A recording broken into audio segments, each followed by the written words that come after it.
రోజు నర్సాపూర్ టౌన్లో మరి రఘునందన్ రావు అన్నగారిని గెలిపించుట కొరకై ఇంటింటికి ప్రచారం చేస్తున్నాం మేమందరం. మరి ఏ ఇంటికి వెళ్ళినా కూడా కంపల్సరీ రఘునందన్ రావు అన్న గారికి ఓటేస్తామని ప్రజలు చెప్తున్నారు.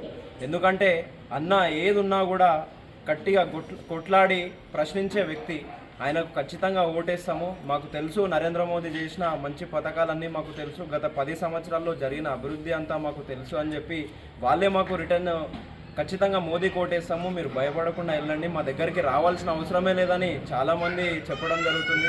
మరి వాళ్ళ యొక్క స్పందన చూసి మేము చాలా హర్షం వ్యక్తం చేస్తున్నాము. ఖచ్చితంగా మెదక్లో బీజేపీ కంపల్సరీ విన్ అవుతుందని వీళ్ళందరూ చెప్పే వాళ్ళ యొక్క ఆన్సర్స్ ద్వారా మాకు అర్థమవుతుంది. కాబట్టి మీరందరూ కూడా ఖచ్చితంగా కమలం పువ్వు పైన ఓటేసి రఘునందన్ రావు గారిని గెలిపించాలని ఈ సందర్భంగా కోరుతున్నాను. కమలం పువ్వు గుర్తుకే, కమలం పువ్వు గుర్తుకే.